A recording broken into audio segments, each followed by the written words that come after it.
الحمد للہ الذی فضل سیدنا مولانا محمدا صلی اللہ تعالی علیہ وسلم علی العالمین جميعا واقامہ یوم القیامت للمذنبین المتلوثین الخطائین الہالکین شفیعا فصلی اللہ تعالی وسلم وبارک علیہ وعلی کل من ہوا محبوب ومرضی لدیہ صلاة تبقى وتدوم بدوام الملك الحي القيوم ونشهد أن لا إله إلا الله وحده لا شريك له ونشهد أن سيدنا ومولانا محمدا عبده ورسوله بالهدى ودين الحق يرسله صلى الله تعالى عليه وعلى آله وصحبه وبارك وسلم أما بعد فاعوذ باللہ من الشیطان الرجیم بسم اللہ الرحمن الرحیم قال اللہ تبارک و تعالی فی القرآن العظیم والفرقان الحمید وفی خطابک القدیم قد جاءکم من اللہ نور وکتاب مبین آمنت باللہ صدق اللہ مولانا العظیم وبلغنا رسولہ النبی الامین الکریم ونحن علی ذلک لمن الشاہدین والشاکرین والحمد للہ رب العالمین بوقار علماء ملت اسلامیہ حاضرین بزم، آئیے ہم اور آپ سب انتہائی عقیدت و محبت کے ساتھ اپنی اور ساری کائنات کے مرکز عقیدت عالم نور کے پیکر لطیف عرش الہی کے مسندشی شہر یار ارم تاجدار حرم و بہار شفاعت حضور رحمت للعالمین طٰہٰ و یاسین مراد المشتاقین شمس العارفین سید السالکین مکی سردار مدینے کے تاجدار نائب پروردگار احمد مختار جناب محمد الرسول اللہ ارواحنا فدا صلی اللہ تعالی علیہ وسلم کی بارگاہ عقیدت احترام میں نذرانہ درود پیش کرنے کی سعادت حاصل کریں۔ بلند آواز سے درود شریف، اس کا ایکو ہلکا سا بڑھا آواز کو۔ اللہم صلی علی سیدنا و مولانا محمد معدن الجود والکرم منبع العلم والحلم والحکم وآلہ وبارک وسلم صلو علیہ صلاة و سلام علیک یا سیدی یا سیدی یا سیدی یا مکی یا مدنی یا مطلبی یا قرشی یا ہاشمی یا رسول اللہ صلی اللہ تعالی علیہ وآلہ آلہ وصحبہ دائما ابدا۔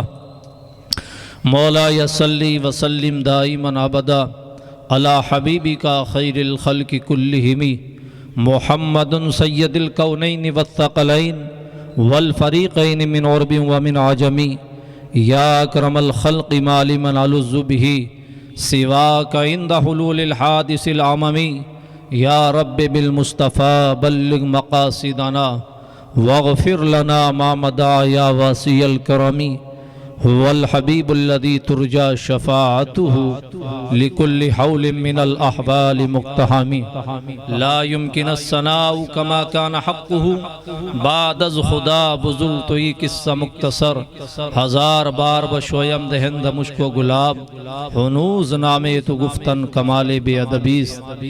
حضرات ارامی، ہم اور آپ سب الحمدللہ رب العالمین، اللہ پاک کا لاکھ لاکھ شکر اس کا احسان عظیم ہے کہ ماہ ربیع النور شریف کا چاند دیکھنے کے بعد آقا نامدار مدینے کے تاجدار سبز گنبد میں آرام فرمانے والے آقا صلی اللہ تعالی علیہ وسلم کی ولادت بسعادت اور آپ کی آمد پربہار کے حوالے سے 12 روزہ اس سالانہ پروگرام میں ہم لوگ یہاں شریک سعادت ہیں۔ اللہ پاک ہماری اور آپ کی شرکت کو اپنی بارگاہ میں شرف قبولیت عطا فرمائے اور ہمیں اور آپ کو دارین کی نعمتوں سے مالا مال فرمائے۔ اس ماہ مبارک کی برکت سے اللہ پاک جس کے لیے تمام حمد اور تمام ثنائیں ہیں، اپنے محبوب سرور کائنات کی لالین کے تصدق سے تمام سماوی اور تمام زمینی بلاؤں سے ہماری اور آپ سب کی حفاظت فرمائے۔ یقیناً چاند نظر آیا اور یہ اس ماہ مبارک کے چاند کی برکتیں ہیں کہ انشاءاللہ تبارک و تعالی بہت جلد ہی پوری دنیا سے تمام پریشانیاں دور ہو جائیں گی۔ کیوں اس لیے دور ہو جائیں گی کہ اللہ پاک نے اس ماہ مبارک میں اس رحمت للعالمین کو جلوہ گر کیا ہے کہ جس کے آنے کی برکت سے کائنات میں روشنی ہو گئی ہے اور کائنات میں اجالا ہو گیا ہے۔ آج ہمارے اور آپ کے دل جگمگا رہیں گے، جیسا میں نے کروا کے چھوڑا تھا وہیں رہنے دینا، پھر اس کے آگے پیچھے نہیں کرنے کا۔ اس کی آواز ابھی یہ کھینچ رہا آواز کو، تھوڑا اس کی آواز درست کر دو۔ اس ماہ مبارک کی برکت سے ہی ہمارے اور آپ کے دلوں میں روشنی ہے، اور یقیناً ہمارے اور آپ کے چہروں سے یہ نور جھلک رہا ہے، یہ آمنہ کے لال کے قدموں کی برکت ہے۔ اور قیامت کی صبح تک یہ سلسلہ جاری و ساری رہے گا۔ جس کٹھنائی سے اور جس دور سے ہم لوگ گزرے ہیں، ہماری اور آپ کی زندگیوں کا یہ پہلا مرحلہ تھا، لیکن یاد رکھیے چاند نظر بھی نہیں آیا، اور اس سے پہلے ہی دھیرے دھیرے بلائیں رخصت ہونے لگیں۔ بلاؤں کو بھی پتہ تھا کہ بلاؤں کو دور کرنے والا مصطفیٰ جلوگر ہونے والا ہے۔ سبحان اللہ، سبحان حضور کی آمد ہو، اور جب حضور کا مہینہ آ جائے تو پھر بلاؤں کی پھر ضرورت کہاں ہے۔ اس لیے تو جب ہم اس نبی کو پکارتے ہیں تو یہی کہتے ہیں نا، دافی البلاء والوبا والقحط والمرض والعالم۔ وہ دافی البلاء بھی ہیں، شافی الامراض بھی ہیں، اور وہ ایسے مصطفیٰ ہیں کہ ان کی بات تو دور، اگر ان کے در پاک کی خاک اٹھا کر کوئی لے آئے اور کوئی ایسا بیمار ہو جسے دنیا کے تمام مشینریاں اور تمام ڈاکٹرز لا علاج کر دیں، قسم رب ذوالجلال کی گنبد خضرا کے مکی کے شہر کی خاک اٹھا کر لاؤ اور لا کر کے پانی میں ڈال کر اسے پلا دو، رب اسے شفا عطا کر دے گا۔ سبحان اللہ، سبحان اللہ۔ نہ ہو آرام جس بیمار کو سارے زمانے سے اٹھا لے جائے تھوڑی خاک ان کے آستانے سے۔ سبحان اللہ۔ یہ پیغمبر اسلام سرور کائنات ہیں جس کے در پاک کی خاک کا یہ عالم ہے۔ اندازہ کرو اس مصطفیٰ جان احمد کا عالم کیا ہوگا۔ سبحان اللہ، سبحان اللہ۔ آج تقریباً اس اسٹیج پر 10 سال کے بعد میری حاضری ہوئی ہے۔ 2010 میں آیا تھا اسی اسٹیج پر، اور 10 سال آج 2020 چل رہی ہے، 10 سال کے بعد آج آپ سے ملاقات ہے اس اسٹیج پر۔ ویسے تو آپ سے ملاقات مسلسل ہوتی رہی، میں ہندوستان رہا یا ہندوستان کے باہر کہیں بھی رہا، سیدی و سندی آقائی و مولائی پیر طریقت الحاج الشاہ سید پیر باپو صاحب دامت برکاتہم العالیہ، اور ان کی فیملی کا یہ کرم رہا کہ وقفے سے میری آمد اس شہر میں ہوتی رہی، اور آپ سب سے ملاقات کسی نہ کسی بہانے سے ہوتی رہی ہے۔ لیکن میں 10 سال پہلے جب آیا تھا تو یہی ممبر تھا، یہی اسٹیج تھا، تو وہ زمانہ تھا جب میں نے مکمل آدھا راجستھان یا گجرات بھی نہیں دیکھا تھا۔ اب 10 سال کے بعد آیا ہوں تو تقریباً آدھی دنیا سے زیادہ میں نے دیکھ لی ہے، اور 10 سال کے پیریڈ میں آپ سے ملاقات کر رہا ہوں۔ اللہ پاک ہماری اس ملاقات کو مبارک فرمائے، اور ہمیں اور آپ کو دارین کی نعمتوں سے سرفراز فرمائے۔ مسلسل 12 دن تک انشاءاللہ تبارک و تعالی سیریل وائز آپ کو خطابات سماعت کرنے ہیں، اور آقا علیہ السلام کی رحمت کے اور مصطفیٰ جان احمد کی ولادت و سعادت کے، اور ولادت کے بعد مصطفیٰ کی زندگی اور آقا علیہ السلام کی سیرت مصطفیٰ کے جلوے آپ کو سماعت کرنے ہیں، اور انشاءاللہ تبارک و تعالی آپ کی دل کی دنیا کھلے گی، اور گلاب کی طرح آپ کے چہرے مسکرا اٹھیں گے، اس لیے کہ اس نبی کی آخر الزماں کا ذکر ہے جس کے صدقے میں اللہ نے ہم اور آپ کو زندگیاں نصیب فرمائی ہیں۔ جو وقت ہے انشاءاللہ تبارک و تعالی اس وقت میں اپنی بات کو ختم کیا جائے گا، چونکہ 12 دن تک مسلسل ہمیں آپ کو کام کرنا ہے۔ آپ سے گزارش یہ ہے کہ گورنمنٹ کی گائیڈ لائنز کے حساب سے جو ہمیں پرمیشن ملی ہے اسی حساب سے آپ کو جلسے میں شریک ہونا ہے۔ آپ اپنا خیال بھی رکھنا ہے اور دوسرے لوگوں کا بھی خیال رکھنا ہے۔ ماسک آپ کے پاس میں آلریڈی ہونا چاہیے، جب بھی آپ جلسہ گاہ میں آئیں تو ماسک اپنے ساتھ میں لے کر کے آئیں باہر سینیٹائز کا بھی انتظام ہے الحمدللہ، اور جہاں تک ہو سکے تھوڑا ڈسٹینس رکھ کے ہی آپ یہاں رکھیں تاکہ کوئی آ بھی جائے تو وہ یہ نہ سمجھے کہ ہم ملک کا قانون توڑنے والے ہیں، بلکہ یہ سمجھے یہ محمد الرسول اللہ کے غلام بیٹھے ہوئے ہیں۔ اور یاد رکھیے کہ ہم اس نبی کے قانون پر عمل کرتے ہیں کہ جس نے ملک کے قانون کی حفاظت کا بھی درس عطا کیا ہے اور شریعت اسلامی کے قانون کا بھی درس عطا کیا ہے۔ اسی محمد الرسول اللہ کا ہم اور آپ نے کلمہ پڑھا ہے، تو اس بات کا آپ خیال رکھیں۔ بڑی خوشی کی بات ہے اور لائی کی مبارکباد ہے اس مانک چوک اور یہاں کی مینجمنٹ کمیٹی اور یہاں کے سنی مسلمان اور یہاں کا جو مینجمنٹ ڈپارٹمنٹ ہے اس کا بھی شکریہ کہ ایسے ماحول میں بھی انہوں نے پرمیشن دی، اور پرمیشن کے بعد یہ آج کی محفل پاک آپ کے وجود میں، مارج وجود میں آج موجود ہے۔ انشاءاللہ تبارک و تعالی 12 دن تک اور 12ویں کے صدقے میں پھر مسلسل انشاءاللہ تعالی یہ سلسلہ آگے چلتا رہے گا پوری دنیا میں، اس لیے کہ نبی آ گئے ہیں تو نبی کے آنے کے بعد ساری پریشانیاں خود بخود ختم ہو گئی ہیں۔ سبحان اللہ۔ بات کا آغاز کرنے سے پہلے ایک بات مجھے اس بات پہ یاد آتی ہے کہ جب احد کی وادی ہوئی اور احد میں جب جنگ ہوئی تھی تو بڑی زور شور کی لڑائی اور ایسے حالات ایک مرتبہ ہوئے تھے کہ مسلمانوں کو شکست ہو جائے، لیکن اللہ کے نبی نے دعا فرمائی اور اللہ نے فتح عطا فرما دی۔ ایک خاتون ہے مدینہ شریف کی جس کا نام ام عمارہ ہے۔ یہ خاتون نے جب یہ سنا کہ مدینہ شہر سے تھوڑے فاصلے پر احد کی وادی میں جہاں سرکار کے چچا حضرت امیر حمزہ کا مزار مبارک ہے، وہ جگہ آپ نے فرمایا جب سنا کہ مدینہ میں یہ خبر عام ہو گئی کہ مسلمانوں کو شہید کر دیا گیا ہے اور کفاروں نے جو ہے ابو جہل اور ان کی پارٹی نے قبضہ کر لیا ہے، ایسے حالات میں یہ خبر مدینہ میں پھیل چکی تھی کہ محمد الرسول اللہ صلی اللہ علیہ وسلم معاذ اللہ شہید ہو گئے ہیں۔ پورے مدینہ میں افراتفری کا ماحول ہو گیا تھا۔ ایسے ماحول کے اندر جب اس خاتون نے سنا تو وہ شہر مدینہ پاک سے احد کی وادی کی طرف پیدل چلنے لگی۔ جب وہ خاتون پیدل چلنے لگی تو کافی لمبا ڈسٹینس ہے، تقریباً 10-12 کلومیٹر کا سفر ہے۔ اگر انسان جائے وہاں پر، میں نے پیدل سفر کر کے وہاں بھی دیکھا ہے، جب میں شہر رسول میں حاضر ہوا تو ہماری پوری ٹیم تھی، ہم پیدل سرکار کی بارگاہ سے وہاں حضرت امیر حمزہ کی بارگاہ تک جاتے۔ میں نے بھی دیکھا چلنے کے بعد، اس زمانے کی بات کر رہا ہوں جب اتنا اچھا روڈ بھی نہیں ہوگا، پہاڑیاں بھی درمیان میں ہوں گی۔ حضرت ام عمارہ نے سنا کہ مصطفیٰ کو شہید کر دیا گیا ہے تو وہ وہاں سے مدینہ شریف سے چلی اور چلنے کے بعد احد کی وادی کے قریب ہوئی تو لوگ آتے ہوئے ان کو ملے تو انہوں نے لوگوں سے پوچھا بتاؤ کیا حالات ہوئے ہیں اور کیا حالات گزر گئے ہیں۔ اسی نے ایک شخص پہلے والا ملا، اس نے کہا خاتون تیرا بیٹا شہید ہو گیا ہے۔ اس نے کہا ٹھیک ہے اللہ کا شکر ہے اگر بیٹا شہید ہو گیا ہے، اب مجھے بتاؤ کہ اگر کوئی ماں بیٹے کی شہادت کا اعلان سنے اس کے دل پر کیا گزرے گی؟ لیکن عورت نے کہا بیٹا شہید ہو گیا تو اللہ کا شکر ہے، یہ بتا کہ مصطفیٰ جان رحمت کیسے ہے۔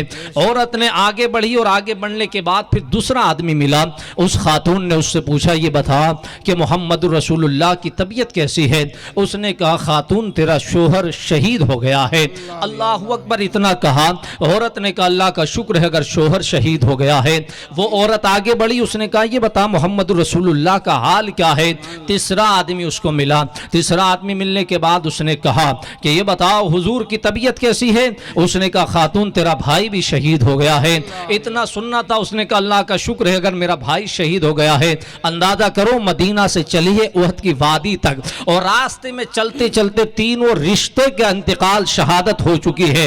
بیٹا بھی شہید ہو گیا ہے، شوہر بھی شہید ہو گیا ہے، بھائی بھی شہید ہو گیا۔ آگے بڑھی اور آگے بڑھنے کے بعد وہ خاتون پوچھتی ہے تو اس نے کہا بتاؤ محمد الرسول اللہ کے حال کیا ہے؟ آخری شخص نے جواب دیا کہ تیرا باپ بھی شہید ہو گیا ہے۔ اتنا سنا تو اس نے کہا اللہ کا شکر ہے اگر وہ بھی شہید ہو گیا ہے، یہ بتاؤ کہ محمد الرسول اللہ کیسے ہے؟ راستے میں چل رہی ہے، کہا باپ شہید ہو گیا۔ آگے بڑھی تو کسی نے کہا شوہر شہید ہو گیا، اس کے آگے بڑھی تو کسی نے کہا بیٹا شہید ہو گیا، اس کے آگے بڑھی تو کہا کہ بھائی بھی شہید ہو گیا۔ مگر چاروں رشتے چننے کے بعد خاتون یہ کہتی یہ بتا کہ محمد الرسول اللہ کا حال کیا ہے؟ تو جواب ملا محمد الرسول اللہ صحیح ہے۔ تو ام عمارہ جواب دیتی ہے اگر مصطفیٰ صحیح ہے تو کائنات صحیح ہے۔ نعرہ تکبیر، مصطفیٰ صحیح ہے، نعرہ رسالت۔ ام عمارہ کہتی ہیں کہ اگر مصطفیٰ صحیح ہے تو بادہ کا جلن مصطفیٰ کے بعد تو تمام تکلیفیں خود ہی دور ہو جاتی ہے. بیٹا شہید ہو گیا تو ہونے دو, باپ شہید ہو گیا تو ہونے دو, شوہر کا سایہ اٹھ گیا تو اٹھنے دو, بھائی شہید ہو گیا تو جانے دو, بیٹا شہادت کا جام پی چکا ہے تو جانے دو. یا رسول اللہ آپ سلامت ہے تو کائنات سلامت ہے, آپ سلامت ہے تو آپ کے ہوتے ہوئے یا رسول اللہ مجھے تکلیف کیا ہو سکتی ہے. یہ ہے کہ جب نبی آ جائیں تو پھر کیسی تکلیف ہوگی. مصطفیٰ کا مہینہ شروع ہو جائے تو پھر تکلیف تو خود بخود ختم ہو جاتی ہے. یہ سرکار سرور کائنات صلی اللہ علیہ وسلم کا ماہ مبارک جس میں ہم اور آپ اس وقت یہاں موجود ہیں اور یہ انجمن سجائے ہوئے بیٹھے ہیں, اس امید کے ساتھ بیٹھے ہوئے ہیں کہ ہم تو نہیں دیکھ سکتے لیکن آمینہ کا لال گنبد خضرا سے ضرور دیکھ رہا ہے.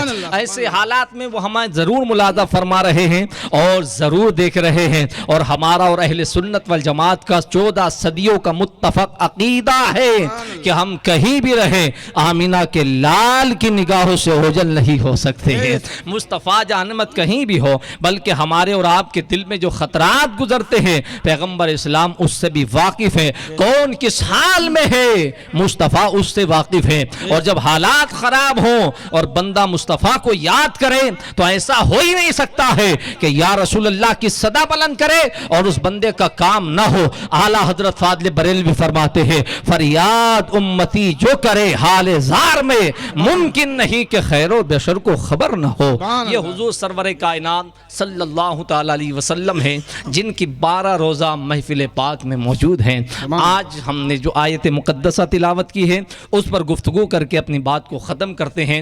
آج کا ہمارا ٹاپک جو ہے وہ یہ ہے تخلیق نور مصطفیٰ, کہ اللہ پاک نے حضور کے نور کو کب پیدا فرمایا اور کیسے پیدا فرمایا اور کیوں پیدا فرمایا. اسی کے ارد گرد تخلیق نور مصطفیٰ کے حوالے سے انشاءاللہ تبارک و تعالی آپ سے گفتگو کی جائے گی. میں نے قرآن مقدس کی آیت کریمہ تلاوت کی ہے.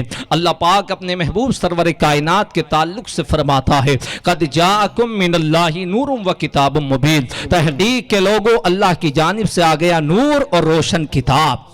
اب یہاں پر قرآن مجید کی اس آیت مقدسہ کی تفسیر اٹھا کر کے دیکھیں تو اللہ کے حبیب علیہ السلام پر نازل ہونے والی کتاب ہم کو بتا رہی ہے قد جاءکم من اللہ نور و کتاب مبین, تحقیق اللہ کی جانب سے نور آ گیا اور کتاب مبین آ گئی ہے. ہم نے پوچھا کہ کتاب مبین کیوں آئی ہے. یاد رکھیے گا ایک طرف نور مصطفیٰ ہے اور ایک طرف کتاب مبین قرآن مجید کی بات کی جا رہی ہے. سوال یہ پیدا ہوتا ہے کہ نور مصطفیٰ کو تنہا کیوں بیان نہیں کیا گیا اور قرآن مجید کو تنہا کیوں بیان نہیں کیا گیا, حالانکہ قرآن مجید کی دوسری آیات میں قرآن کا الگ تذکرہ کیا گیا ہے اور مصطفیٰ جان احمد کا الگ تذکرہ کیا گیا ہے. لیکن یہاں پر نور مصطفیٰ کو بھی ساتھ میں رکھا گیا ہے اور اس کے ساتھ ساتھ کتاب مبین کو بھی سامنے رکھا گیا ہے. پتہ یہ چلا کہ ہم نے سوال یہ کیا کہ اگر نور مصطفیٰ کو تنہا ذکر کر دیا جاتا تو کیا خرابی لازمہ تھی, یا کتاب کو الگ تنہا ذکر کر دیا جاتا تو کیا خرابی لازمہ تھی. تو رب عالم الغیب والشہادہ ہے,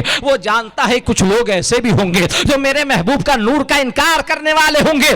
اس لیے میں نور کے ساتھ کتاب مبین کا تذکرہ اس لیے کر رہا ہوں کہ اے لوگوں اگر تمہیں نور کی تعریف سمجھ میں نہ آئے تو پریشان نہ ہونا, میں تمہیں کتاب مبین دے رہا ہوں. اس کتاب کو پڑھو تو نور مصطفیٰ سمجھ میں آئے گا, اس کتاب کو پڑھو تو جلوہ مصطفیٰ سمجھ میں آئے گا. یہی کتاب میں دے رہا ہوں اس لیے کہ نور مصطفیٰ کو سمجھنے کے لیے کسی عام کتاب کی ضرورت نہیں بلکہ خدا کے کلام کی ضرورت ہے, تاکہ رب بھیج رہا ہے اور رب ہی ساتھ میں قرآن کو بھی بھیج رہا ہے اور یہ اعلان فرما رہا ہے اے لوگوں میرے نبی کو نور ماننے سے پہلے قرآن کا مطالعہ کرو. قرآن کو پڑھو تو یہ بتائے گا مصطفیٰ کیسے نور ہے اور مصطفیٰ رب کی جانب سے اللہ نے کیسے نور پیدا فرمایا. قد جاءکم من اللہ نور و کتاب مبین, اے لوگوں ہم نے تمہارے لیے تمہاری جانب اپنی طرف سے نور بھیجا ہے اور ایک کتاب مبین بھیجی ہے. ہم نے پوچھا مفسرین سے کہ نور سے مراد کیا ہے تو سید المفسرین حضرت عبداللہ ابن عباس فرماتے ہیں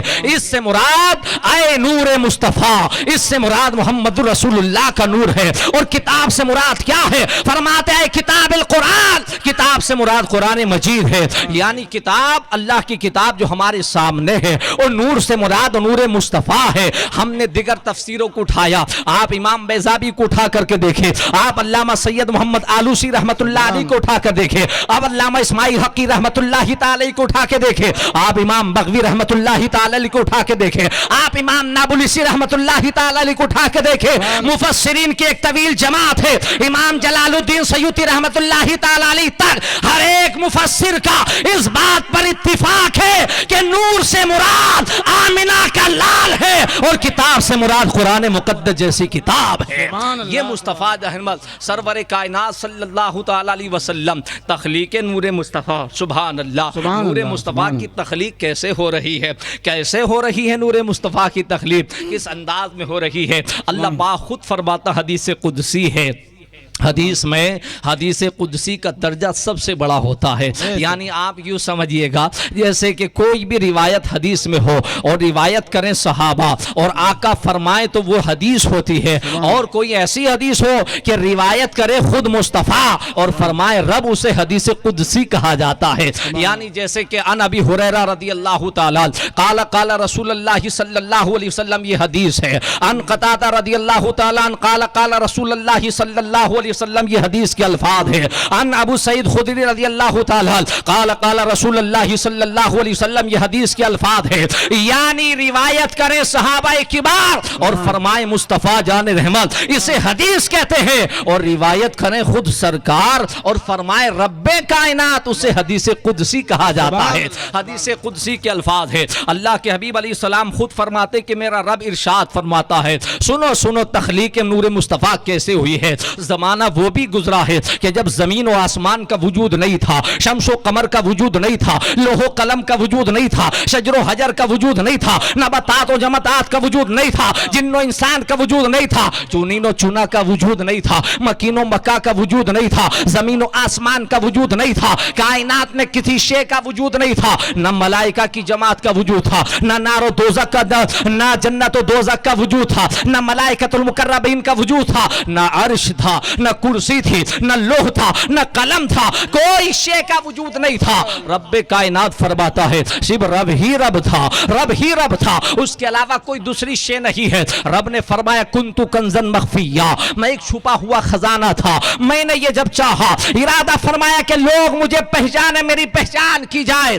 تو میرے آقا فرماتے ہیں رب نے فرمایا کہ رب نے فرمایا جب میں نے یہ چاہا کہ مجھے پہچانا جائے اور میری ربوبیت کو ظاہر کیا جائے اور لوگ مجھے پہچانے، تو اللہ کے حبیب علیہ السلام فرماتے، رب ارشاد فرماتا ان عارفا، جب میں نے یہ چاہا کہ لوگ مجھے پہچان لے تو میں نے نور مصطفیٰ کو پیدا فرمایا۔ کیسے پیدا فرمایا؟ نور مصطفیٰ کو رب کائنات نے نہ اپنے نور سے جدا کیا۔ یاد رکھیے یہ عقیدہ نہیں ہونا چاہیے کہ رب نے اپنے نور میں سے کچھ حصہ نکالا، نہیں نہیں، شرک ہو جائے گا۔ نہ رب کی ذات میں شریک ہو سکتا ہے، نہ رب کے نور میں شریک ہو سکتا ہے، بلکہ رب نے اپنے فیض سے، رب نے اپنے نور کے پرتو سے، رب نے اپنی شان کے مطابق اپنے فیض سے مصطفیٰ جان احمد کے نور کو پیدا فرمایا۔ اب رب ہی ہے اور رب کے علاوہ کوئی دوسرا نہیں۔ جب رب نے ارشاد فرمایا ان اراد الشیء، رب جب کسی چیز کا ارادہ فرماتا ہے وَيَقُولُ لَهُ كُن فَيَكُونُ، اور وہ کہتا ہو جا تو وہ ہو جاتی ہے،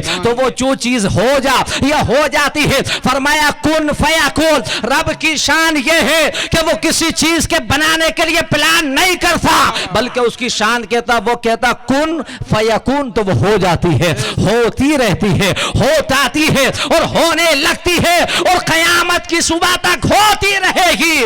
رب نے فرمایا جب ارادہ کیا کہ مجھے پہچانا جائے تو اس نے اپنے حبیب کے نور کی تخلیق فرمائی، تو ارادہ کیا، فرمایا کن فیکون، تو مصطفیٰ جان احمد کا نور وجود میں آ گیا ہے، مصطفیٰ جان احمد کا نور وجود میں آ گیا۔ رب کائنات کی تخلیق کا پہلا شاکار ہے نور مصطفیٰ کی تخلیق، رب قدیر کے کن فیکون کا مظہر ہے، سب سے پہلے تخلیق مصطفیٰ مصطفیٰ، مصطفیٰ جہنم سرور کائنات۔ اب اندازہ کریں کہ حضور کے نور کو جب پیدا کیا تو ابھی کوئی شے ہی نہیں ہے، صرف مصطفیٰ جہنمت کا نور ہے۔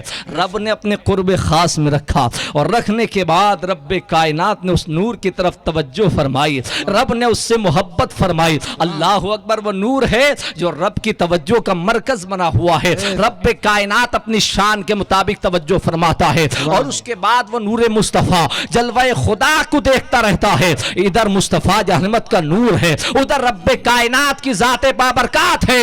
اب دیکھیے، اندازہ کیجئے، پروردگار عالم فرماتا ہے کہ میں نے اپنے محبوب کے نور کو پیدا فرما دیا۔ اب اس نور نے کیا کیا ہے؟ یہ نور کو حکم ہوا ہے اور حکم ہونے کے بعد یہ نور رب کے لیے قیام میں کھڑا ہو گیا۔ کتنے سال؟ ہزاروں سال تک قیام میں کھڑا رہا۔ اس کے بعد یہی نور مصطفیٰ رب کے حکم سے رکوع میں جاتا ہے، ہزاروں سال تک یہ رکوع میں رہتا ہے۔ اس کے بعد یہی نور مصطفیٰ قوم کے لیے کھڑا ہو جاتا ہے۔ لوگوں میں کھڑا ہونے کے بعد ہزاروں سال کا پیریڈ گزر جاتا ہے، کھڑا ہوا نور مصطفیٰ ہے۔ اس کے بعد یہی نور مصطفیٰ سجدے کے اندر جاتا ہے اور ہزاروں سال تک یہ سجدے کرتا ہے۔ اللہ اکبر، رب کی قندیل نورانی بننے کے بعد، رب کائنات کا مظہر اتم بننے کے بعد، رب کے قرب خاص میں یہ نور مصطفیٰ کی پرورش ہوتی ہے، اس شان کے ساتھ کہ رب کی عبادتوں کا تذکرہ ہو رہا ہے، رب کی عبادتیں کی جا رہی ہے، قیام ہو رہا ہے، کہیں رکوع ہو رہا ہے، کہیں سجدہ ہو رہا ہے۔ ہزاروں سال کے پیریڈ گزرنے کے بعد میں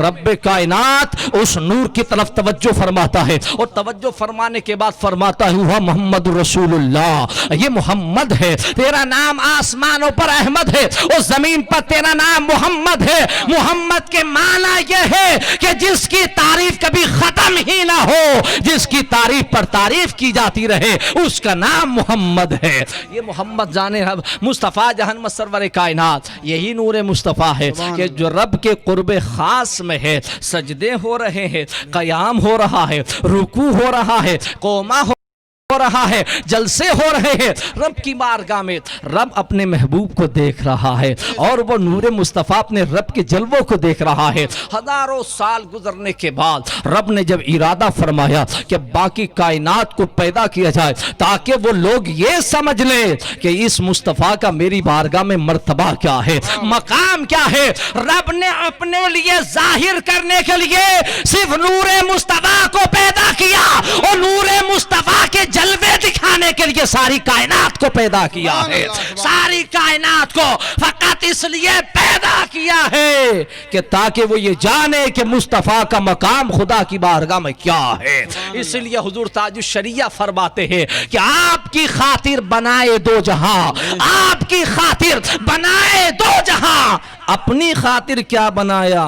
آپ ہیں۔ اپنی خاطر کیا بنایا؟ آپ ہے۔ یعنی رب نے اپنے لیے جو بنایا ہے وہ محمد رسول اللہ کو بنایا ہے اور ساری کائنات کو محمد رسول اللہ کے لیے پیدا کیا گیا ہے۔ اللہ اکبر، جب رب نے ارادہ فرمایا کہ اب باقی کائنات کو بھی پیدا کر دیا جائے تاکہ وہ یہ سمجھ جائیں کہ مصطفیٰ کا مقام اور مرتبہ کیا ہے، تو اللہ نے ارادہ فرمایا وہی نور مصطفیٰ جو ہزاروں سال تک رب کی بارگاہ میں سجدے کرتا رہا، رب نے اس نور مصطفیٰ کے حصے فرمائے اور 4 حصے فرمانے کے بعد رب نے اس کے پہلے حصے سے قلم کو پیدا فرمایا، اس کے دوسرے حصے نے رب نے اپنے عرش عظیم کو پیدا فرمایا اور تیسرے حصے سے رب نے پانی کو پیدا فرمایا اور پھر چوتھے حصے کے پھر 4 حصے کیے گئے۔ اس کے بعد رب نے اس سے پھر لوح کو پیدا فرمایا اور اس کے بعد زمین اور آسمان کو پیدا فرمایا، پھر اس کے 4 حصے کیے گئے۔ اس کے بعد رب نے جنت و دوزخ کو پیدا فرمایا اور زمین و آسمان کو پیدا کرنے کے بعد رب نے جن و انسان کو پیدا فرمایا،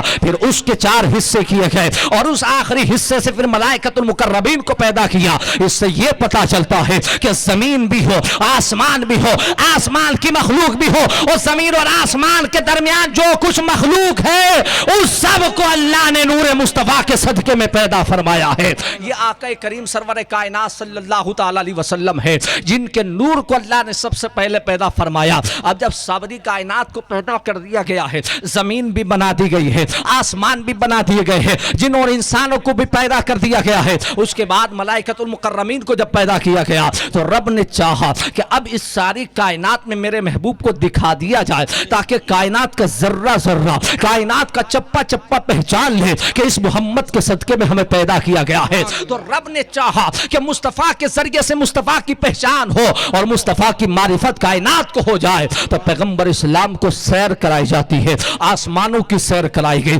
زمینوں کی سیر کرائی گئی، جنت و دوزخ کی سیر کرائی گئی، ملائے اعلیٰ کی سیر کرائی گئی، تحت الثری تک کی کائنات کی سیر کرائی گئی ہے۔ یہ ملائکہ ہیں جو مصطفیٰ کو لے کے جا رہے ہیں۔ حضرت جبریل امین بیان کرتے ہیں جب ہم مصطفیٰ کا نور لے کر کے نکلے اور ہم نے کائنات کی سیر کرائی ہے تو جہاں سے گزر رہے تھے وہ ہر شے ہم سے پہلے پکارتی تھی، الصلاۃ والسلام علیک یا رسول اللہ، الصلاۃ والسلام علیک یا نبی اللہ، الصلاۃ والسلام علیک یا حبیب اللہ۔ گویا مصطفیٰ گزر رہے ہیں تو کائنات کا چپا چپا جواب دیتا ہے یہ وہ محمد ہے جن کے صدقے میں ہمیں پیدا کیا گیا ہے، جن کے صدقے میں ہماری تخلیق فرمائی گئی ہے۔ یہ اللہ کے حبیب علیہ الصلاۃ والتسلیم ہے جن کے نور مصطفیٰ، جن کے نور کی تخلیق فرمائی اور اسی نور مصطفیٰ کی تخلیق سے کائنات کی تخلیق فرمائی گئی ہے۔ اب آپ کے ذہن میں ایک سوال پیدا ہو سکتا ہے کہ آخر کار نور مصطفیٰ کو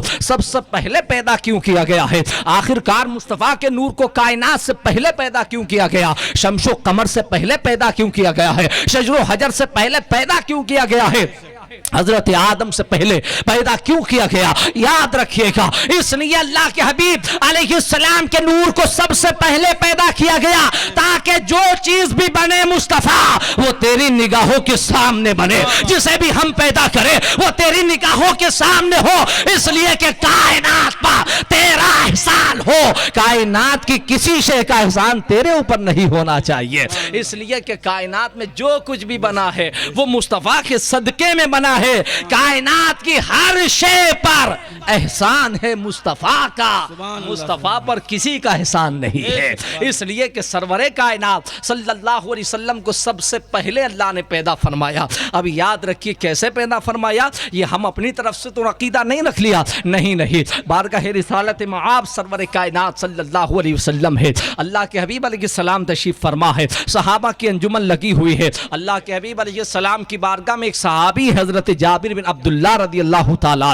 حضور کے بڑے جلیل القدر صحابی ہے، یہ بیٹھے ہوئے تھے اور عرض کی یا رسول اللہ علیہ السلام فداک امی و ابی یا رسول اللہ، میرے ماں باپ آپ پر قربان ہو یا رسول اللہ علیہ السلام، یا رسول اللہ علیہ السلام یہ آپ ارشاد فرما دے ان اللہ خلق قبل الاشیاء یا رسول اللہ، آپ یہ ارشاد فرمائے کہ اللہ نے ساری چیزوں میں سب سے پہلے کیا چیز پیدا فرمائی ہے؟ اللہ پاک نے کون سی شے کو سب سے پہلے پیدا فرمایا؟ کیا عرش عظیم کو سب سے پہلے پیدا کیا ہے، یا کرسی کو سب سے پہلے پیدا فرمایا ہے، یا لوح و قلم کو سب سے پہلے پیدا فرمایا ہے، یا جنت و دوزخ کو پہلے پیدا فرمایا ہے، یا ملائکۃ المقربین کو پہلے پیدا فرمایا ہے؟ کون سی شے ہے جس کو اللہ نے سب سے پہلے پیدا فرمایا؟ یہ جواب، یہ سوال حضرت جابر کا ہے، بارگاہ رسالت معاب سرور کائنات میں بیٹھے ہوئے ہیں، اللہ کے حبیب علیہ السلام نے سوال کو سنا اور سننے کے بعد پیغمبر جواب دیتے ہیں جابر سنو اللہ نے سب سے پہلے کس چیز کو پیدا فرمایا؟ تو میرے آقا جواب دیتے یا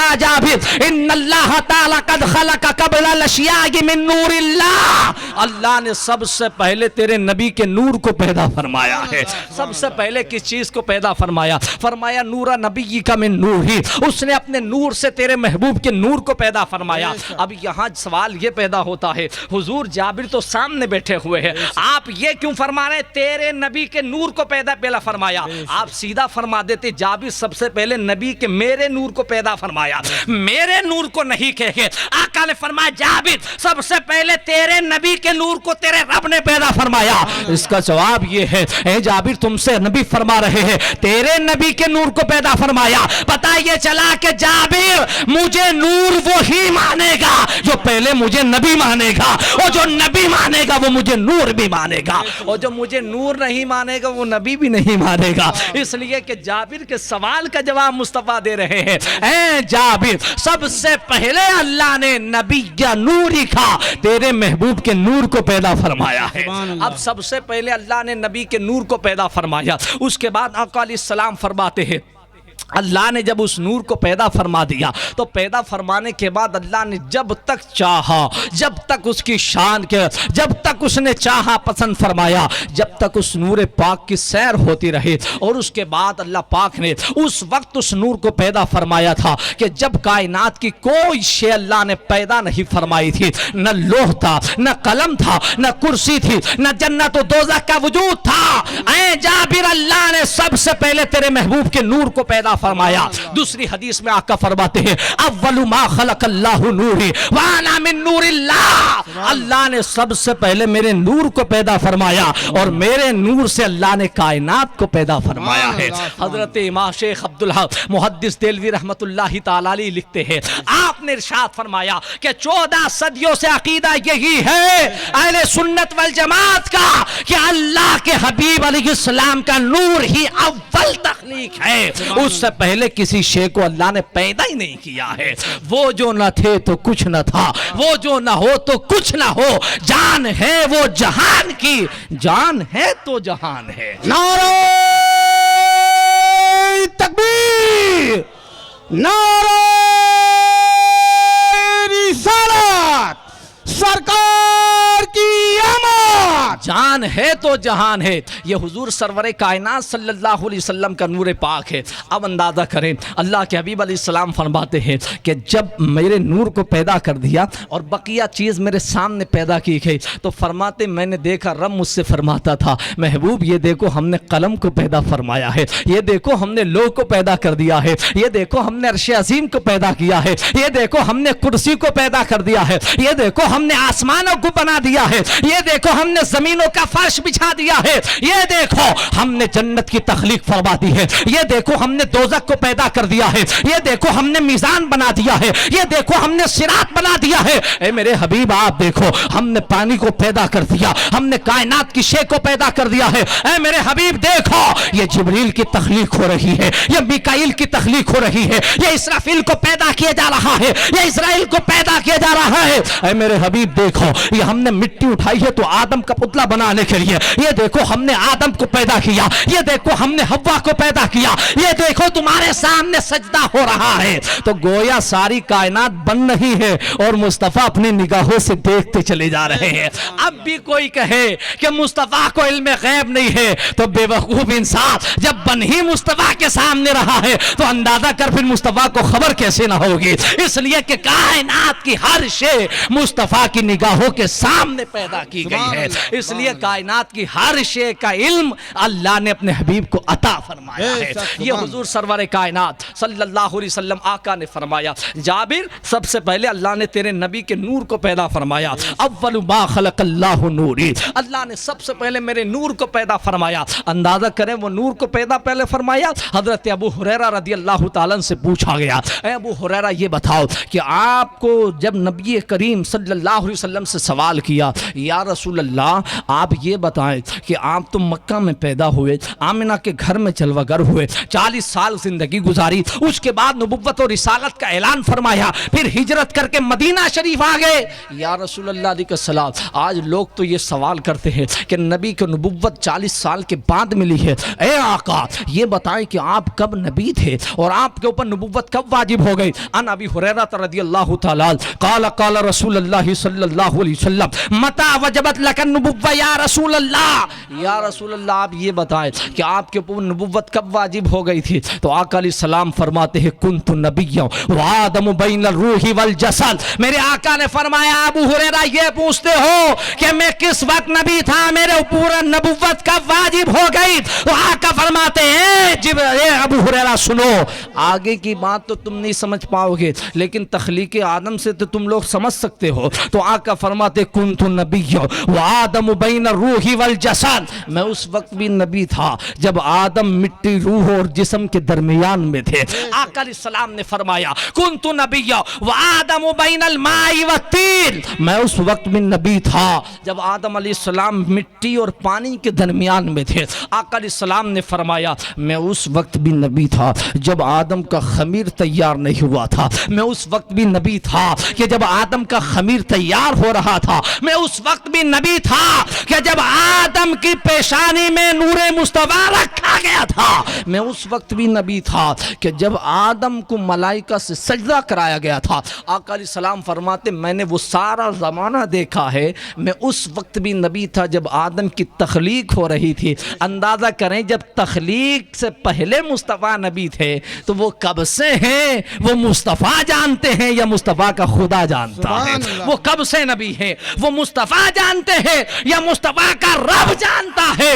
ہمیں تو اتنا پتا ہے کہ آدم بنے بھی نہ تھے، مصطفیٰ نبی تھے، مصطفیٰ جان احمد نبی تھے۔ ہم نے کہا تم تو 40 سال کے بعد کہتے ہو نبی نبوت ملی، اور میرے آقا فرماتے میں اس وقت بھی نبی تھا، منصب نبوت پر فائز تھا جب اللہ رب العزت نے آدم کو پیدا بھی نہیں کیا تھا اور مجھے نبوت عطا فرما دی تھی۔ ارے نبوت عطا کیسے نہیں ہو؟ سارے نبیوں کو نبوت اور رسالت ملی ہے تو صدقہ مصطفیٰ ہی سے ملی ہے، مصطفیٰ جہنمت کے صدقے میں ملی ہے۔ آپ اندازہ کریں رب کائنات نے جب عالم ارواح میں ساری ارواح کو پیدا فرمایا، سب سے پہلے مصطفیٰ جہنمت کو اور بقیہ ساری کائنات کو رب نے جب تخلیق فرما دی اور یہ فیصلہ فرما لیا کہ کائنات میں کتنے لوگوں کو پیدا کرنا ہے، تو آدم علیہ السلام کو کھڑا کیا اور کھڑا کرنے کے بعد حوا کو کھڑا کیا اور ان کی پشتوں سے اللہ پاک نے ساری کائنات کی قیامت تک کی انسانیت کی روح کو جمع کیا، اور جمع کرنے کے بعد قرآن نے کہا وَإِذْ أَخَذَ اللَّهُ مِيثَاقَ النَّبِيِّ وَإِذْ أَخَذْنَا مِيثَاقَ، جب اللہ رب العزت نے لوگوں سے میثاق لیا اور ارشاد فرمایا لوگو أَلَسْتُ بِرَبِّكُمْ، کیا تم اس بات کے لیے گواہی دیتے ہو کہ میں تمہارا رب ہوں؟ اللہ پاک نے خطاب فرمایا کہ تم اس بات کی گواہی دیتے ہو کہ میں تمہارا رب ہوں؟ أَلَسْتُ بِرَبِّكُمْ، کیا میں تمہارا رب نہیں ہوں؟ آدم کی روح بھی موجود ہے، مصطفیٰ جہنمت کی روح پاک بھی موجود ہے، اور سارے نبیوں کی 1,24,000 کم و بیش انبیاء کرام کی ارواح طیبات موجود ہے، صدیقین کی ارواح بھی موجود ہے، صالحین کی ارواح بھی موجود ہے، شہداء کرام کی ارواح بھی موجود ہے، اولیاء کاملین کی ارواح بھی موجود ہے، عام انسان کی بھی موجود ہے، بعد میں جو کفر کا لبادہ اوڑھنے والے ان کی بھی موجود ہے، جو عیسائی ہونے والے ان کی بھی موجود ہے، کائنات کے ہر شخص کی جو بشری لباس میں آنے والا ہے اس کی روح موجود ہے۔ اللہ ان سے ارشاد فرماتا الست بربکم، کہا تو تم اس بات کی گواہی دیتے ہو کہ میں تمہارا رب نہیں ہوں؟ اللہ اکبر۔ جب یہ سوال کیا گیا تھا سب موجود ہے، سب کے اوپر سناٹا طاری ہے، کسی کی روح جواب نہیں دے رہی ہے، انتظار کر رہی ہے کہ اس کا جواب کیا ہوگا، اس کا جواب کیا ہوگا۔ رب نے عالم ارواح میں جب توحید کا جلسہ کیا اور فرمایا بتاؤ کہ میں تمہارا رب نہیں ہوں،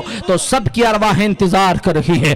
آدم کی روح خاموش ہے، شیش کی روح خاموش ہے، ادریس کی روح خاموش ہے، نوح اور موسیٰ اور عیسیٰ کی ارواحیں خاموش ہے، انتظار کر رہی ہے کہ کوئی جواب دینے والا دے کہ اس کا جواب کیا ہوگا۔ الست بربکم، کیا میں تمہارا رب نہیں ہوں؟ مفسرین بیان فرماتے خود نبی نے فرمایا کہ سب سے پہلے میں نے جواب دیا تھا ہاں تو ہی ہمارا رب ہے۔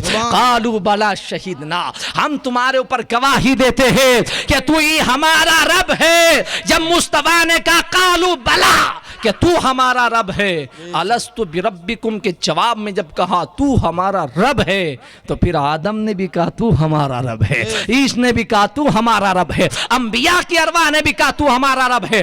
اس لیے سرور کائنات معلم الارواح بھی ہے اور معلم کائنات بھی ہے۔ وہ سرور کائنات صلی اللہ علیہ وسلم ہیں جنہوں نے ارواح کو یہ درس دیا کہ یہ رب ہے، تو رب کی معرفت اگر ہوئی ہے تو مصطفیٰ کے جواب کے بعد میں ہوئی ہے۔ اب یہاں پر آئیے اور آنے کے بعد شیخ الاسلام والمسلمین حضرت داتا علی حجویری رحمت اللہ تعالی علیہ کی کشف المحجوب اٹھائیے اور اٹھانے کے بعد پڑھیے تو آپ کو اندازہ ہوگا کہ عارفوں کی بات بڑی الگ ہوتی ہے۔ صوفیہ اکرام نے یہاں پر بات کہی کہ اللہ کے حبیب علیہ علیہ السلام نے ایک مرتبہ ابو بکر صدیق سے کہا تھا، ابو بکر صدیق سے کہا، ابو بکر کہ تجھے یاد ہے کہ جب عالم ارواح میں رب نے جلسہ قائم کیا تھا اور اس جلسے میں یہ پوچھا تھا، قالو جب پوچھا تھا الستو بربکم کہ میں تمہارا رب نہیں ہوں، تو یہ بتا ابو بکر سب سے پہلے کس کی روح نے کہا تھا؟ کس نے جواب دیا تھا؟ اللہ اکبر کبیرہ، کس نے جواب دیا تھا سب سے پہلے؟ اس سوال کون کر رہا ہے؟ خود مصطفیٰ احمد سوال کر رہے ہیں، اور پیغمبر اسلام نے پوچھا یہ ابو بکر بتا کہ اس جلسے میں سب سے پہلے جواب دینے والی کس کی روح تھی؟ حضرت ابو بکر صدیق کہتے ہیں یا رسول اللہ مجھے وہ جلسہ اب بھی یاد ہے جس کی صدادت رب اپنی شان کے مطابق فرما رہا تھا، اور محبوب آپ کی روح پاک دولہا بنی ہوئی تھی، اور مصطفیٰ احمد جب سب سے سوال پوچھا تھا تو ہر ایک کی زبان پر تالا لگا ہوا تھا، کوئی بتانے کے لیے تیار نہیں تھا اس کا جواب کیا ہوگا۔ یا رسول اللہ میں گواہی دیتا ہوں کہ جب رب نے کہا لستو بربکم تو سب سے پہلے جواب مصطفیٰ آپ ہی نے دیا تھا، آپ ہی نے جواب دیا تھا۔ یہ ابو بکر صدیق ہے، اندازہ کرے شان صدیق کو بھی سمجھے کہ کس مرتبے کے تھے حضرت ابو بکر صدیق۔ جب نبی نے کہا، ابو بکر نے کہا یا رسول اللہ میں گواہی دیتا ہوں کہ آقا آپ ہی ہیں جنہوں نے سب سے پہلے جواب دیا تھا، تو مصطفیٰ نے کہا ابو بکر میں گواہی دیتا ہوں میرے بعد پہلے تو نے ہی کہا تھا۔ سبحان اللہ، سے بولو سبحان اللہ، سبحان اللہ، بلند آواز سے بولو سبحان اللہ۔ حضرت ابو بکر صدیق کے لیے نبی نے کہا، ابو بکر نے کہا آقا میں گواہی دیتا ہوں کہ آپ ہی نے سب سے پہلے کہا تھا، تو نبی نے کہا ابو بکر میں گواہی دیتا ہوں میرے بعد تو نے ہی کہا تھا۔ یہ شان ہے، یہ شان ہے۔ اندازہ کریں اس واقعے کو جو الستو بربکم کا واقعہ ہوا تھا اس کو آج بھی لوگوں کو یاد ہے، مقربین کو بھی یاد ہے اور سلف صالحین کو یاد۔ حضرت علی پاک مرتضیٰ داماد پیغمبر فاتح خیبر سے پوچھا گیا تھا، اے علی کہ تمہیں الستو بربکم کی داستان یاد ہے، وہ جلسہ جو عالم ارواح میں ہوا تھا؟ حضرت علی فرماتے ہیں مجھے یاد ہے اور آج بھی مجھے پتا ہے کہ کس کس نے کیا جواب دیا تھا، مجھے پتا بھی ہے، اور سب سے پہلے کس نے دیا تھا یہ بھی علی جانتا ہے، اور آخر میں کس نے دیا تھا یہ بھی علی جانتا ہے۔ اس بات کو سارے لوگ جانتے ہیں۔ یہ واقعہ اور یہ جلسہ اللہ کی توحید کا جو سورۃ الاعراف میں موجود ہے، قرآن کے 9 پارے کے اندر اللہ فرماتا ہے میرے حبیب سرور کائنات اس وقت بھی تم نے سب سے پہلے جواب دیا تھا، تو معلم کائنات مصطفیٰ ہے اور معلم الارواح بھی مصطفیٰ ہے۔ اسی نور کی تخلیق اللہ نے سب سے پہلے فرمائی ہے، اور پھر اسی نور کی برکت سے اور اسی نور کے جلووں سے کائنات کو پیدا کیا گیا اور کائنات کو روشن کیا گیا۔ آج یہ زمین و آسمان اور یہ کائنات میں روشنی اور یہ ٹھنڈی ٹھنڈی ہواؤں کا چلنا اس بات پر گواہی دیتا ہے کہ یہ صدقہ ہے مصطفیٰ کے نور کا۔ آج ہمارے چہروں پر روشنی، ہمارے سروں پر ٹوپیاں، ہمارے جسم پر لباس اور ہمارے حلق کے نیچے اترنے والے پانی کے قطرے یہ گواہی دیتے ہیں کہ یہ نور مصطفیٰ کا صدقہ ہے، یہ مصطفیٰ جان احمد سرور کائنات کے نور کا صدقہ ہے۔ آج آپ دیکھیں اس نور مصطفیٰ کا صدقہ ہے کہ جس نور سے ساری کائنات بھیک مانگتی ہے، جس کے در پر ساری کائنات سوالی ہوتی ہے۔ چاند کی روشنی ہو تو در مصطفیٰ کی بھکاری نظر آتی ہے، سورج کی روشنی ہو تو در مصطفیٰ پر کٹورا لے کر کھڑی رہتی ہے۔ اس لیے اعلیٰ حضرت سرکار فرماتے ہیں صبح ہو تیوا میں ہوئی بٹتا ہے بالا نور کا، صدقہ لینے نور کا آیا ہے تارا نور کا، میں گدا تو بادشاہ بھر دے پیالہ نور کا، نور دن دونا تیرا دے ڈال صدقہ نور کا۔ اور یا رسول اللہ علیہ السلام تیری نسل پاک میں ہے بچہ بچہ نور کا، تو ہے عین نور تیرا سب گھرانہ نور کا۔ وہ نور مصطفیٰ سرور کائنات صلی اللہ علیہ وسلم ہے جس کی ایک جھلک مل جائے تو کائنات روشن ہو جائے۔ اس لیے اعلیٰ حضرت سرکار فرماتے ہیں چمک تجھ سے پاتے ہیں سب پانے والے، میرا دل بھی چمکا دے چمکانے والے۔ اس کریم نبی سرور کائنات صلی اللہ علیہ وسلم کے نور مبارک کی تخلیق ہوئی تو اسی نور مبارک کے صدقے میں اللہ نے کائنات کو روشن فرمایا۔ اندازہ کرے کیسے وہ نور منتقل ہوا اور کیسے رب کے جلوے اس میں سماتے رہے اور کیسے رب کے قرب میں وہ نور مصطفیٰ پرورش پاتا رہا۔ ہزاروں سال گزرنے کے بعد ہوئے جب اللہ نے ملائکۃ المقربین کو پیدا کیا تو فرمایا لوگو فرشتوں یہ جان لو یہ نور مصطفیٰ ہے، یہ نور مصطفیٰ ہے، یہ نور مصطفیٰ ہے۔ کائنات میں ہزاروں سال تک یہی اعلان ہوتا رہا یہ نور مصطفیٰ ہے، اسے پہچانو یہ نور مصطفیٰ ہے، اسے پہچانو یہ نور مصطفیٰ ہے۔ اس کے بعد جب آدم علیہ السلام کو جب اللہ نے ارادہ فرمایا کہ ان کو پیدا کیا جائے اور نسل انسانی کو بڑھا دیا جائے اور اسی بشری لباس میں مصطفیٰ کو بھیجا جائے تاکہ کائنات سمجھے کہ میرے پیغمبر کی میری بارگاہ میں مقام اور مرتبہ کیا ہے۔ اب سوال یہ پیدا ہوتا ہے، یہاں پر سوال یہ پیدا ہو سکتا ہے کہ بشر کبھی نور ہو سکتا ہے، یہ نور کبھی بشری لباس میں آ سکتا ہے؟ دونوں الگ الگ چیزیں ہیں۔ نور وہ جس کا سایہ بھی نہ ہو، بشر وہ کہ جس کا سایہ ہی سایہ ہو۔ تو اندازہ کریں کہ نور بشر کیسے ہو سکتا ہے اور بشر نور کیسے ہو سکتا ہے؟ تو اس کا جواب سنیے گا، نور بشر بھی ہو سکتا ہے اور بشر نور بھی ہو سکتا ہے۔ خلاصہ کلام یہ ہے، مشکات شریف میں پہلی حدیث پاک ہے جو حدیث ایمان کے تعلق سے ہے، وہ پہلی حدیث پاک ہے جس کا جواب اسی حدیث میں ہے۔ کیا جواب ہے؟ اللہ کے حبیب علیہ السلام تشریف فرما ہے، آپ یہ تو جانتے ہیں کہ ملائکہ جتنے بھی فرشتے ہیں وہ سب نوری مخلوق ہے، یہ جانتے کہ نہیں جانتے ہیں؟ یہ عقیدہ ہے کہ نہیں ہے کہ اللہ کے جتنے فرشتے ہیں وہ سب نوری مخلوق ہے جن کو اللہ نے نور سے پیدا فرمایا ہے؟ چاہے وہ آج چاہے وہ حضرت جبریل سے لے کے ہر ایک فرشتہ اور ہر ایک ملائک نور سے پیدا کیا گیا ہے، یہ سب کا عقیدہ۔ ان میں سب سے بڑے فرشتے کا نام سید الملائکہ جبریل امین ہے جو امام الملائکہ بھی ہے اور سید الملائکہ بھی ہے۔ حدیث جبریل بھی اس کو کہا گیا ہے اور حدیث ایمان بھی کہا گیا، مشکات کی پہلی حدیث ہے۔ صاحب مشکات نے اپنی مشکات کو یہیں سے شروع فرمایا، وہ فرماتے کہ اللہ کے حبیب علیہ السلام تشریف فرما ہے، صحابہ کی انجمن لگی ہوئی ہے، فرماتے کہ ایک شخص آیا اور آنے کے بعد دیکھا کہ بالکل سفید لباس پہنے ہوئے تھا اور اس کے چہرے پر کوئی بھی سفر کے آثار نہیں تھے، ایسا نہیں لگ رہا تھا بہت دور سے سفر کر کے آیا ہوگا، یعنی بالکل تر و تازہ فریش اور سفید ایک دم وائٹ لباس میں بیٹھا ہوا۔ اور آنے کے بعد قریب میں آیا اور قریب میں آنے کے بعد حضور کے گھٹنوں سے ملا کر اپنے گھٹنے رکھ لیے اور رکھنے کے بعد اپنے ہاتھوں کو رکھا اور رکھنے کے بعد سوال کیا مل ایمان، اے حضور یہ بتائیے کہ ایمان کیا ہے؟ تو اللہ کے حبیب علیہ السلام نے فرمایا ایمان یہ ہے کہ اللہ پر ایمان لانا، اس کے رسولوں پر ایمان لانا، اس کی کتابوں پر ایمان لانا، قیامت کے دن پر ایمان لانا، جنت و دوزخ پر ایمان لانا۔ نبی تفصیل بیان کرتے گئے، جب جواب پورا ہو گیا تو اس نے کہا صدقت یا رسول اللہ، آپ نے سچ فرمایا۔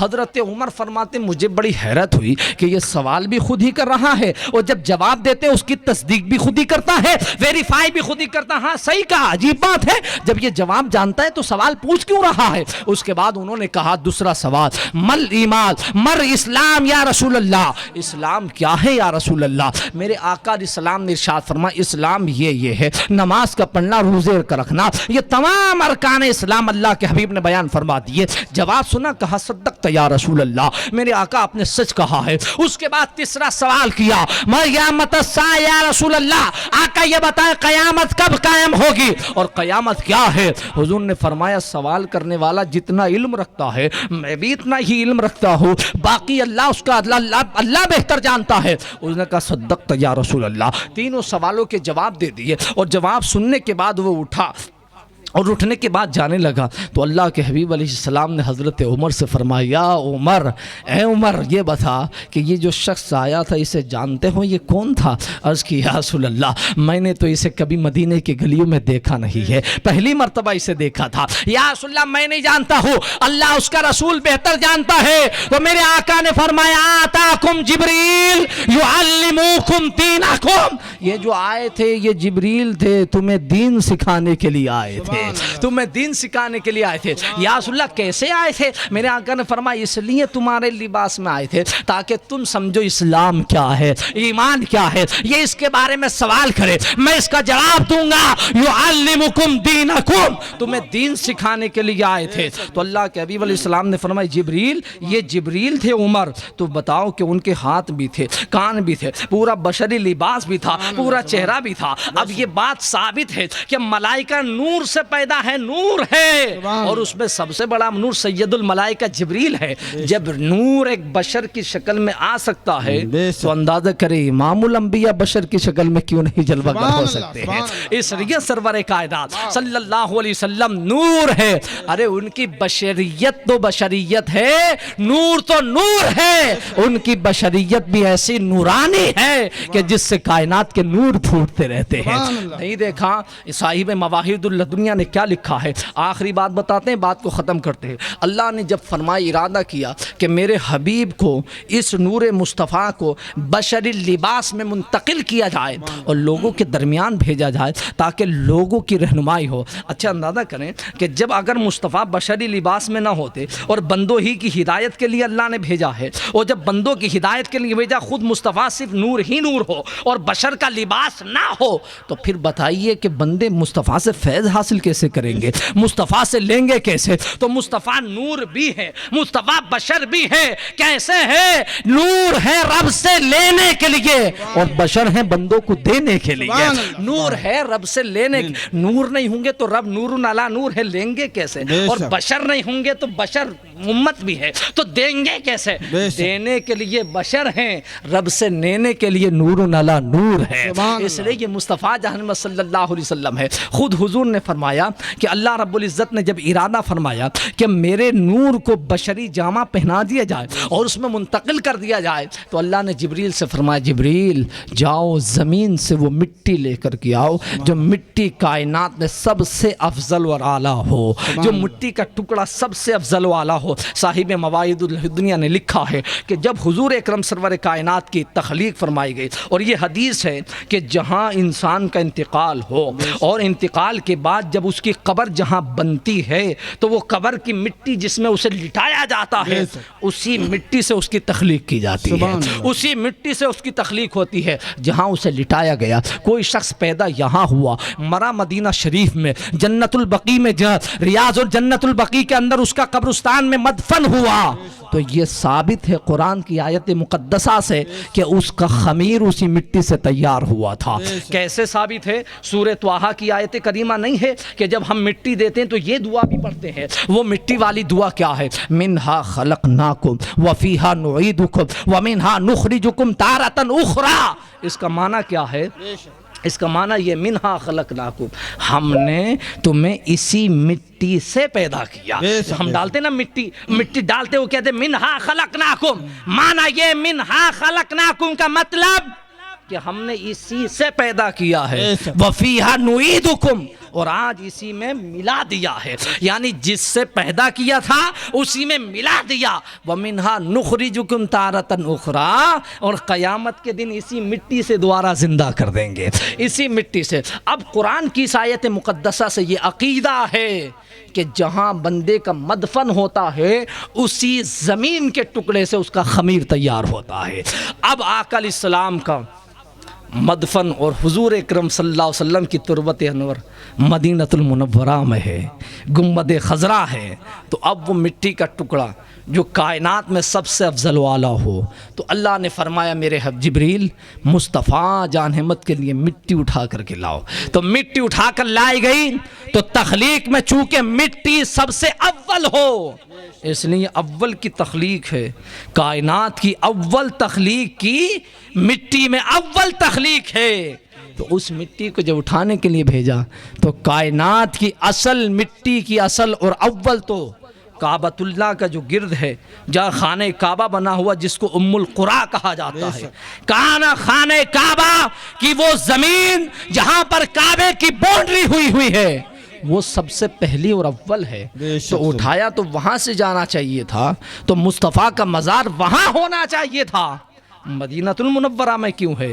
تو صاحب مواہب الدنیا نے لکھا کہ جب اللہ نے چاہا کہ زمین کو پیدا کرے تو شروعات وہاں سے ہوئی جہاں آج کعبہ ہے، اور چاروں طرف مٹی پھیل گئی، زمین بن گئی، اور یہ ٹیلا زمین کے بیچوں بیچ سب سے اونچا اور بلند رہا، اور پھر اللہ نے اس زمین میں کے اندر یہ زمین جو پانی پر تھی اس میں ہوا چلائی، اور ہوا کے ذریعے سے وہ کانپ اٹھ کر کے مٹی کا ٹکڑا شہر مدینہ گیا، سبحان اور اللہ۔ مدینہ جانے کے بعد مصطفیٰ احمد کی جہاں تربت ہے وہاں وہ مٹی کا ٹکڑا پہنچایا گیا، اور جب خمیر تیار ہوا تو جبریل کو حکم دیا وہاں سے اٹھاؤ۔ زمین کا ٹکڑا اٹھانے کے بعد جب مٹی لے کر جبریل پہنچے تو رب نے فرمایا جبریل اسے جنت میں لے جاؤ اور کوثر و تسنیم کے پانی سے اس کو دھو۔ کوثر و تسنیم اور سلسبیل کے پانی سے اسے دھویا گیا۔ جبریل فرماتے وہ دھوتے دھوتے مٹی اتنی روشن ہو گئی تھی، اتنی روشن ہو گئی تھی جیسے سفید موتی چمکتا ہو، اور اس مٹی سے روشنی نکلتی تھی، کائنات روشن ہو جاتی تھی۔ اندازہ کریں یہ نورانیت نہیں ہے، یہ بشریت کا خمیر ہے۔ جس کا بشریت کا خمیر اتنا نورانی ہو تو پھر اس کی نورانیت کتنی نورانی ہوگی۔ یہ مصطفیٰ احمد سرور کائنات ہے۔ سید الملائکہ بیان فرماتے جبریل امین جب وہ مٹی کا ٹکڑا اٹھایا اور کوثر و تسنیم سے اتنا دھویا کہ وہ ایک سفید موتی کی طرح چمکنے لگا، تو رب نے فرمایا جبریل یہی میرے محبوب کا جسد خاکی ہوگا جس میں نور مصطفیٰ کو منتقل کر دیا جائے گا، نور مصطفیٰ کو جس میں منتقل کیا جائے گا۔ یہ ہے حضور سرور کائنات صلی اللہ علیہ وسلم کی نورانیت، اور یہ ہے مصطفیٰ احمد کی بشریت جس کو تیار کیا گیا۔ ایک سوال اور پیدا ہو سکتا ہے کہ اگر خانہ کعبہ میں مزار بن جاتا تو کیا فرق لازم آتا؟ گنبد خضرا جو آج مدینہ المنورہ میں ہے، فرق کیا لازم آتا؟ فرق یہ لازم آتا اگر خانہ کعبہ میں اگر حضور کا مزار ہوتا، کسی بھی علاقے میں ہوتا، تو اس شاک رسول جب مدینہ جاتے تو شاید وہ مصطفیٰ کے مزار کی وہ اہمیت نہ سمجھتے جو آج اہمیت ہے۔ وہ اگر جاتے تو خانہ کعبہ کا طواف کر لیتے، اور ضمنی طور پر چلو اس گلی میں مصطفیٰ کا مزار بھی ہے، ضمنی طور پر جا کر حاضری دے دیتے۔ اس لیے رب نے پہلے انتظام کر دیا کہ محبوب تیرا مزار اتنی دور ہوگا کہ تاکہ کوئی اگر حج کے ارادے سے آئے تو وہ صرف حجی کے ارادے سے نہ آئے بلکہ مکین گنبد خضرا کی زیارت کے ارادے سے آئے، تیرے مزار کی زیارت کے ارادے سے آئے، تاکہ جب حج کرنے کے بعد بندہ مدینہ کی طرف جاتا ہے تو اس کا ارادہ سوائے تربت مصطفیٰ کے کوئی دوسرا نہیں ہوتا ہے۔ اس لیے مدینہ کا انتخاب کیا تھا تاکہ لوگ یہ سمجھ جائے کہ وہاں کعبہ ہے، اور یہاں کعبے کا بھی کعبہ ہے، وہاں صرف کعبہ ہے، یہاں کعبے کا بھی کعبہ ہے۔ اعلیٰ حضرت نے فرمایا حاجیو آؤ شہنشاہ کا روزہ دیکھو، کعبہ تو دیکھ چکے، کعبے کا کعبہ دیکھو، غور سے سن تو رسا، کعبے سے آتی ہے صدا، میری آنکھوں سے میرے پیارے کا روزہ دیکھو۔ اللہ پاک نے اسی نور مصطفیٰ کی تخلیق کی برکت سے کائنات کو تخلیق فرمایا اور جنت و دوزخ کو پیدا فرمایا، اور اس کے بعد جب اس نے ارادہ کیا کہ انسانیت کو آگے بڑھا دیا جائے تو اللہ نے حضرت آدم علیہ نبینا علیہ السلام کی تخلیق کا جب ارادہ کیا تو مٹی سے، زمین کی مٹی سے ان کا خمیر تیار ہوا، اور اس کے بعد میں اللہ رب العزت نے اس میں اپنی طرف سے روح کو ڈالا۔ جب روح کو ڈالا گیا جسم آدم کے اندر تو خود فرماتے راوی کہ روح گئی اور جانے کے بعد واپس آ گئی، روح کو پھر ڈالا گیا، پھر گئی، پھر واپس آ گئی۔ رب نے پوچھا روح میں تجھے منتقل کر رہا ہوں، تو واپس آ رہی ہے، کیا ماجرا ہے؟ رب کی بارگاہ میں عرض کی مولا اس میں گھٹن ہی گھٹن ہے، اندھیرا ہی اندھیرا ہے، جسم خاکی کے اندر صرف اندھیرا ہی اندھیرا ہے، اس لیے جی نہیں لگتا، واپس آ گئی۔ رب نے وہ جو نور جس کی اول تخلیق کی تھی جسے نور مصطفیٰ کہا، قد جاءکم من اللہ نور، اسی نور کو پیشانی آدم میں رکھا، اور پیشانی آدم میں جب اس نور مصطفیٰ کو رکھا اور اس کے بعد روح آدم کو ڈالا گیا ہے تو اب روح واپس نہیں آتی ہے، روح جسم میں ٹھہر جاتی ہے۔ پوچھا گیا روح پہلے واپس آتی تھی تو اب کیوں ٹھہر گئی؟ کہا مولا اب تو اجالا ہی اجالا ہے، روشنی ہی روشنی ہے، اس لیے روح ٹھہر گئی۔ پتہ یہ چلا کہ کائنات اور کائنات انسانی اور آدم اور آدمیت صدقہ ہے نور مصطفیٰ کا، نہ آدم کے پیشانی میں نور مصطفیٰ رکھا جاتا اور نہ ان کی پیشانی جسم کے اندر روح ٹھہرتی، اور جب روح ہی نہیں ٹھہرتی تو انسانیت کا وجود کہاں سے ہوتا؟ یہ انسانیت کا آج وجود ہے تو اسی نور مصطفیٰ کی برکت سے ہے۔ جب وہ ٹھہر گیا اس کے بعد ان کی پشت میں چمکنے لگا اور اس کے بعد پیشانی مبارک میں تو ملائکہ پیچھے کھڑے ہو گئے۔ اس کے بعد آدم نے کہا مولا یہ سب میرے پیچھے کیوں ہیں؟ تو عرض کی باری تعالیٰ نے فرمایا آدم تیری پشت میں میرے محبوب کا نور چمک رہا ہے۔ عرض کی باری تعالیٰ یہ آگے آ جائیں تاکہ میں انہیں دیکھوں یہ مجھے دیکھے، تو رب نے اسی نور کو پیشانی میں رکھ دیا۔ اور اس کے بعد جب پیشانی میں نور رکھا گیا تو اس کے بعد میں آدم نے کہا باری تعالیٰ یہ نور ایسی جگہ رکھ دیا جائے تاکہ میں بھی دیکھ لوں۔ تو حضرت آدم کے انگوٹھوں کے اندر اللہ نے نور کو رکھا اور آدم علیہ السلام نے اسی انگوٹھوں کو آنکھوں سے لگا لیا تھا۔ یہ اشہد ان محمد رسول اللہ پر انگوٹھے چومنا مصطفیٰ کے نام پر یہ ہماری عادت نہیں بلکہ ہمارے باپ آدم کی سنت ہے۔ اللہ پاک مجھے اور آپ کو اس پر عمل کی توفیق رفیق عطا فرمائے۔ میں اپنی بات ختم کرنے سے پہلے حضرت علامہ مولانا الحاج الشاہ فیض اللہ باپو رحمۃ اللہ تعالی علیہ جن کا بھی وصال ہوا اور علامہ وہ ہمارے سید منور باپو صاحب اور اس کے علاوہ اہل سنت والجماعت کے جتنے اکابر علماء اس وائرس سے متاثر ہو کر یا اس کے علاوہ جامع شہادت اس مرض مہلک میں جنہوں نے نوش فرمایا ہے، اللہ پاک ان سب کو شہادت کا درجہ عطا فرمائے اور ان کے اہل خانہ کو صبر جمیل عطا فرمائے اور پروردگار عالم اہل سنت والجماعت میں ان تمام اکابرین پیران اعظام علماء اکرام اور بزرگان دین کا نعم البدل عطا فرمائے۔ وآخر دعوانا ان الحمد للہ رب العالمین۔ السلام علیکم۔